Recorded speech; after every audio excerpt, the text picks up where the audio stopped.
What is it worth? Being right. You've done the research, you've looked into it, all of your experience, you feel it in your heart. There's a thing that happened on the news, you have a well-studied and experienced view upon it, and you have an opinion that you want to share and have other people agree with and come into your fold. Let's say it's the Ferguson riots. Let's use them. But yet, your children don't agree with it. Your wife doesn't agree with it. Some of your old school friends don't agree with it. And they all post stuff on Facebook that runs contrary to what you have going in your mind. I feel a little bit of aggravation when that opinion is different. Maybe it's because they don't see things the way I do, and they're just wrong, and it's aggravating that they're not right. Maybe for me, there's a small amount of, am I perhaps wrong? Am I somewhat misinformed on this situation?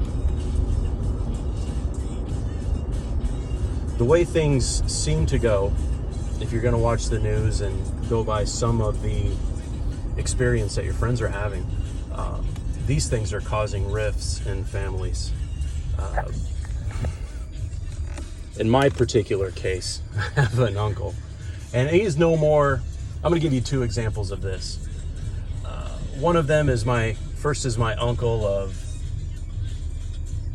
the Trump ilk. I mean, he's solid Trump.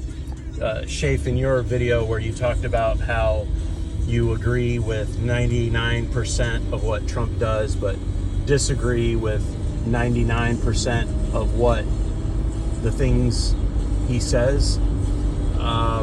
In the case of my uncle, he is 100% in agreement with what Trump says and 100% of what Trump does.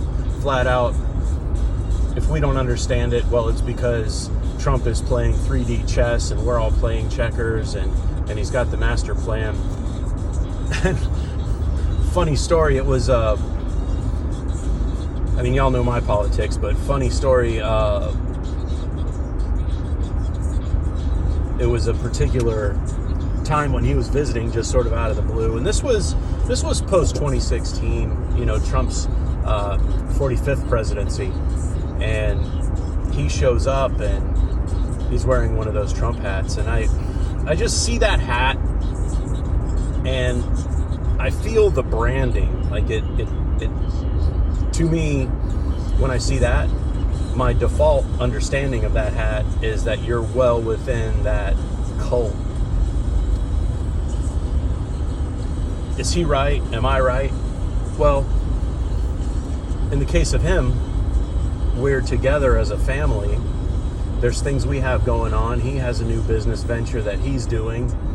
He has adventures, he has experiences, but yet he wants to talk politics and the things that Trump is doing and the plans that Trump is doing and how the left wing is trying to imprison him and how Trump is taking the heat for all of us because they're going to come for us next.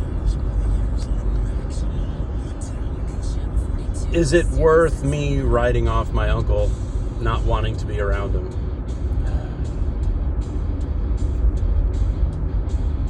I'm going to leave that question open-ended. I can give you the answer for me, but based on that experience, draw your own conclusions. Flip side of the coin. This was a while back, and Grandpa Bob, he was a World War II vet, and his long-lost left-leaning daughter, whom I'm maybe tangentially related to, she's a serious Japanophile, seriously left-wing, hardcore left-wing. This is Christmas. She goes so far as, I think she's expatriated to Japan. Let me re-emphasize, Grandpa Bob's a World War II veteran. Connect the dots on that, being obviously, and he fought on the Pacific Front. he personally did the march from China east. I don't know if it was like fucking Burma or whatever. I mean, he wasn't, he was an aircraft mechanic, but long story short, the man's been there. The man has an understanding, but his daughter, whom he loves, is going on and on about Japan. On and on about Japan and the superiority of the culture, and on about Japan, and on about how politics in America is this and the economy in America is that. And she's talking about Japanese people this and Japanese people that, and Grandpa Bob just lets her go on and on and on. Now, hey, this is Christmas. We have new babies here. They're having their first Christmas. Met this girl for the first time, from her living in Japan. And she's Japan this and Japan that, and culture this and culture that, and capitalism wrong, and Japanese people that. And she's like, when I saw this, and finally, I guess Grandpa Bob had enough. And he actually had the last word. He looked her dead in the eye, and I was there to see this. He looked her dead in the eye, and he said, I shot at the last fucking Jap I saw. And that was it. After all that time. Make of that what you will. A father's love, but kind of enough is enough. This man had seen the been close enough to the rape of Nanking and that other shit. Like, you gonna tell me about these people and weigh it against my experience? Little girl, what the hell? What's it worth? When the person you love is a broken record about the shit. And when I mean broken record is, okay, let's take a trip around the merry-go-round, Uncle Ray.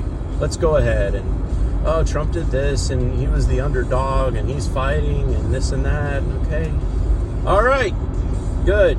There's our trip around the merry-go-round. Let's, one time, one turn to go, get off of that son of a bitch. You only get one ticket. Same thing for, I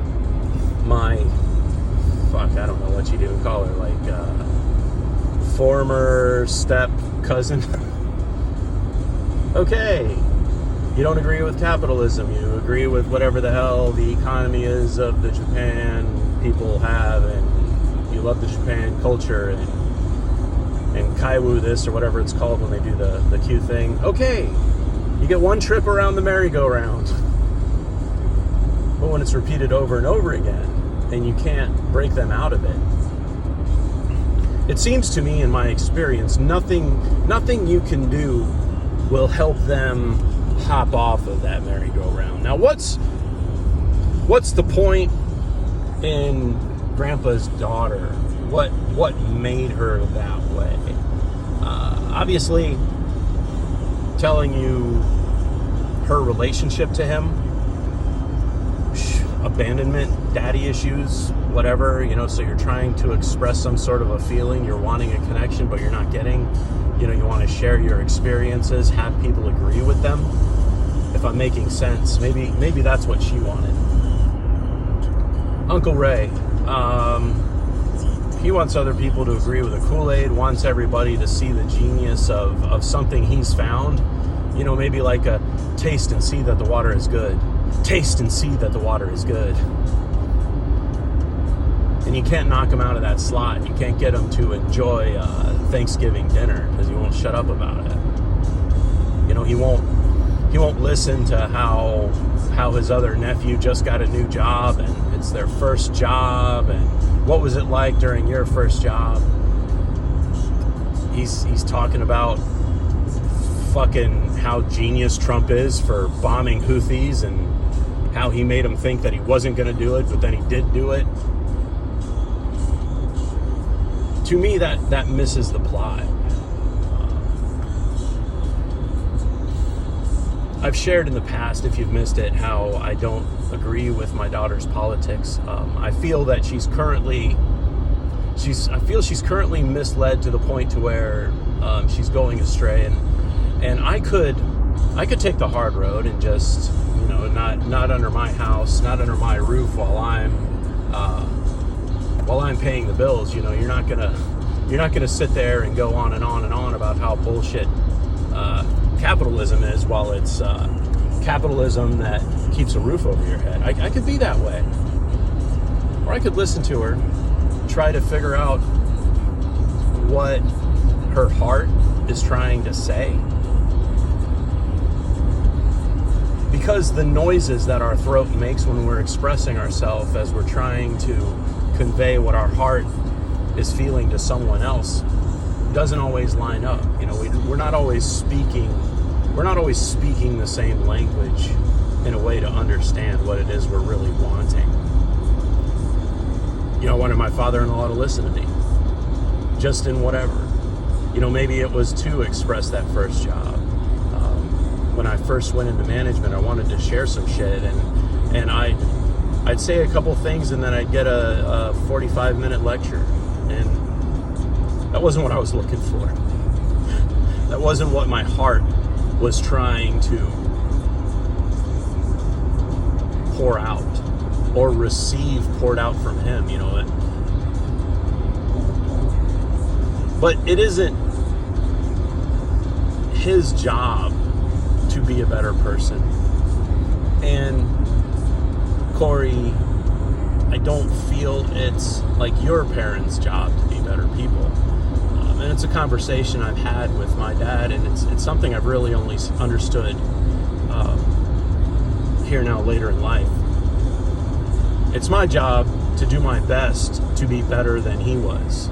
So his racism and his bigotry, I may not be able to change that, but I myself can maybe become a better person. Music, songs-wise, Michael Jackson, The Man in the Mirror, or, Tupac, The Way It Is. People have reasons for how they are. 3 examples, and then I'll leave y'all. I'll finish up this video. First example, David, black guy. I played football with him shortly before he went over to baseball. He was a very talented athlete, extremely skilled, enough so that he played baseball for Florida A&M. Very lucky to share the field with him. He posts a lot of left-leaning political shit. Going back to this recent government shutdown, when everything was looking at SNAP benefits, and my right-leaning people were posting stuff about pulling yourself up by your own bootstraps and making jokes about welfare fraud. David is thinking about his elderly mom, who's had to work menial jobs all her life, single mom, and relies on welfare to eat. So when maybe, I don't know really what he's thinking, but he's used her as an example. When people criticize the welfare and the SNAP benefits, he may see it as some insensitive brute trying to take food out of his mama's mouth, whom he loves. Maybe that's what forms him, because a person he truly loves survives based on these programs. Next person. This goes back to basketball. And when I was taking stock of this, I have more left-leaning friends than right-leaning friends, oddly enough, now that I look back on it. Maybe not friends. My friends are right-leaning, but what's the word for it? Not a friend. Colleague. I got a lot more left-leaning colleagues. Again, same story. Grew up in a shitty studio apartment. Now, he played basketball for the school, and we were similar heights. He's varsity basketball, and he lived really close to my one friend Tim, and he would always he'd be out there. He had a hoop in the parking lot of the apartment complex that him and his mom, again, another single mom, lived in. And I noticed him shooting hoops, and it was sort of like we'd see him when we'd go out and in the vehicle that, you know, my dad bought for me as we were leaving, and he'd be out there. He didn't have a car, and be shooting hoops. And it's like, hey man, I mean, you live close to Tim, blah blah blah. I'd come over there, we'll play some one-on-one. You know, you've got home court advantage. We called it the challenge, and we went on the whole entire school year about the challenge. And regardless of politics, regardless of my privilege, that was what's important to his and my relationship. And we let it build up, and, you know, we played against each other that summer. And, you know, like a blacktop one-on-one player, me freshly able to dunk, and him, you know, varsity basketball. But it wouldn't have been worth me, for me, it wouldn't have been worth me giving all my right-leaning politics and my pro-gun politics to miss out on that experience of building up to that match he and I had.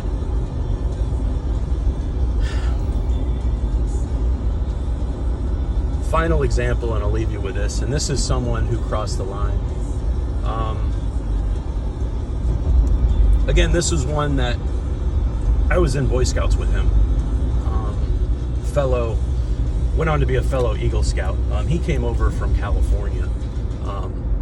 Didn't really know his politics as we were camping and everything else. You know, scouting is typically what you would what you would imagine as being a right-wing sort of situation. But the gun thing came up because there's a rifle merit badge. So roll my fucking eyes on that one. He exposed his politics. Later on, you know, reunited with him, find him on Facebook. Trump gets elected president over Hillary Clinton, and man, he starts posting the most inflammatory things. He's got 2 daughters, and he's talking about how his daughters, you know, how am I going to explain this to my daughters as they're crying their eyes out? It was her turn. Okay, fair enough. You know, let it slide. Maybe snooze you for 30 days so I don't have to listen to your bull crap. I don't know. Then the stuff in France happens, and the yellow vests come out, and he starts posting stuff about that. And I mean, getting into the French Revolution and a reconstruction of a guillotine, and he puts all this shit written in French, and I interpret it, and it's some shit that'll you know, there's things you're allowed to say and things you aren't allowed to say, free speech wise, as far as like threats, being they weren't necessarily viable. He posts that, and he ends up expatriating to France. Now, that was worth me discontinuing my association with him. Does there come a time for that in politics? Yeah, I would say. That whole, I agree with, is it Thomas Jefferson that says the tree of liberty needs to be watered with the blood of patriots and tyranny? Yeah, why the hell not?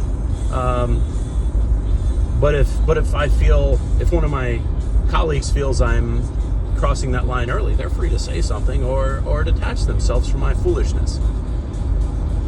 That was the difference between snoozing him for 30 days and flat out breaking all associations with him. All right, that's what I got. That's what it's worth. Hopefully a 20-minute video will be allowed to go up to my pirate channel. All right, see y'all later.